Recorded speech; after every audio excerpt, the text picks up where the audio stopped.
Hey hello guys, welcome to my channel. അപ്പോൾ ഇന്ന് നമ്മൾ തംബ്നെയിലിൽ കണ്ടതുപോലെ ബൊക്കെയാണ് കേട്ടോ ഉണ്ടാക്കിയെടുക്കുന്നത്. നോർമൽ ഫ്രഷ് ഫ്ലവേഴ്സ് കൊടുക്കുമ്പോൾ അത് കുറച്ച് കഴിഞ്ഞാൽ അത് നമുക്ക് ചീഞ്ഞു പോകില്ലേ. അപ്പോൾ നമുക്ക് ഇത് എപ്പോഴും എടുത്തു വയ്ക്കാൻ വേണ്ടിയിട്ട് ഇന്ന് ക്ലേ കൊണ്ടാട്ടാണ് കേട്ടോ. ക്ലേ കൊണ്ടാണ് ഇന്നൊരു വീഡിയോ ഉണ്ടാക്കുന്നത്. ചോപ്സ്റ്റിക്കാണ് ഞാൻ അതിൻ്റെ സ്റ്റെമ്മായിട്ട് യൂസ് ചെയ്യുന്നത് കേട്ടോ. ഇത് നിങ്ങൾ കണ്ടിട്ടുണ്ടല്ലോ അല്ലേ, മോൾഡിറ്റാണ് ഈ കാണുന്നത്. ഇത് നമ്മൾ രണ്ടും ഈക്വൽ ക്വാണ്ടിറ്റിയിൽ എടുത്തിട്ട് അത് രണ്ടും അങ്ങനെ മിക്സ് ചെയ്തിട്ട് എടുക്കുകയാണ് കേട്ടോ ചെയ്യുന്നത്. ഏറ്റവും എക്സാമ്പിളായിട്ട് നമുക്ക് പറയാൻ പറ്റും, ഈ ചപ്പാത്തിൻ്റെ മാവൊക്കെ കുഴക്കില്ലേ, അതുപോലെയാണ് ഇത് കുഴച്ചെടുക്കേണ്ടത്. അതിന് നമ്മൾ പൊടി യൂസ് ചെയ്യുന്നു, ഇതിൽ നമ്മൾ പൗഡറാണ് കേട്ടോ യൂസ് ചെയ്യുക. പൗഡറും കൂടി മിക്സ് ചെയ്തിട്ട് വേണം അത് നമ്മുടെ കയ്യിലൊന്നും പിടിക്കാണ്ട് നമ്മൾ മിക്സ് ചെയ്തിട്ട് എടുക്കാം. അപ്പോൾ ഈ ഒരു രീതിയിൽ ഈ ഒരു പരുവത്തിലാവുന്നത് വരെ നമ്മളത് കുഴച്ച് ഇങ്ങനെ എടുക്കണം. എന്നിട്ട് ഞാനിപ്പോൾ ഫ്ലവറല്ലേ ഉണ്ടാക്കാൻ ഉദ്ദേശിക്കുന്നത്, അതുപോലെ നമ്മളിങ്ങനെ കുറച്ച് ഒരു ബോളാക്കിയിട്ട് എടുത്തിട്ടുണ്ട് കേട്ടോ. എന്നിട്ട് നമ്മൾ കൈ തന്നെ ഉപയോഗിച്ചിട്ടാണ്, വേറെ കുറേ എക്യുപ്മെൻറ്റ്സ് ഒന്നും യൂസ് ചെയ്തിട്ടല്ല കേട്ടോ. അപ്പോൾ ആദ്യം നമ്മൾ ഇതുപോലെ സ്റ്റിക്കിൻ്റെ മുകളിൽ ഒരു റൗണ്ടായിട്ട് വെച്ച് കൊടുത്തിട്ടുണ്ട്. ഇത് എന്തിനാണെന്ന് വെച്ചാൽ, നമ്മൾ ഫ്ലവറിൻ്റെ നടുവിലൊക്കെ ഒരു ഡിസൈൻ കാണില്ലേ, എന്നിട്ട് അതിൻ്റെ സൈഡിലെല്ലാം എതിളുകൾ ഉണ്ടാവുക, അതാണ് ആ സാധനം. എന്ന് ഞാൻ കൈകൊണ്ട് ഇപ്പോൾ കാണിച്ചതുപോലെ ഒന്ന് ജസ്റ്റ് ഇങ്ങനെ ബോൾസ് ആക്കി എടുത്തിട്ട് ഒന്ന് പ്രസ് ചെയ്ത് കൊടുക്കുക. എന്നിട്ട് പ്രസ് ചെയ്തിട്ട് ആ കാണുന്ന സൈഡ് ഒന്ന് ഷാർപ്പായിട്ടല്ലേ ഉണ്ടായിരിക്കുക, അപ്പോൾ അതുപോലെ ഷാർപ്പാക്കിയിട്ട് വെച്ച് കൊടുക്കുകയാണ് കേട്ടോ.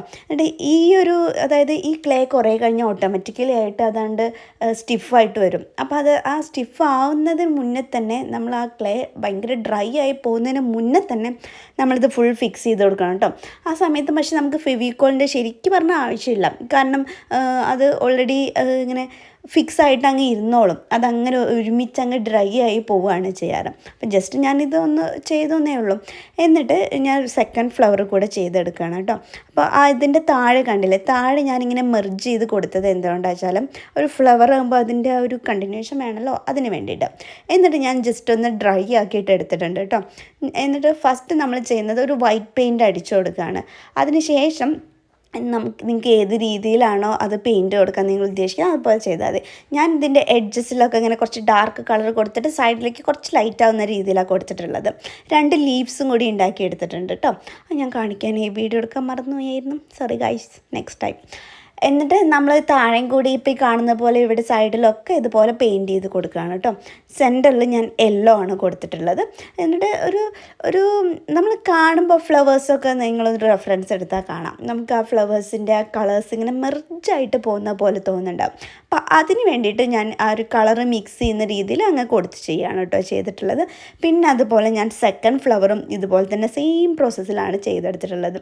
സെക്കൻഡ് ഫ്ലവർ ഞാൻ ഉദ്ദേശിച്ചത് ഇതിൻ്റെ ഒരു പൂവിങ്ങനെ വിരിഞ്ഞ് വരുന്ന സമയമില്ല, അതാണ് ഞാൻ ഉദ്ദേശിച്ചത്. പിന്നെ അതിൻ്റെ ലീഫും കൂടിയൊക്കെ ഞാൻ കളർ ചെയ്തിട്ട് എടുത്തിട്ടുണ്ട്.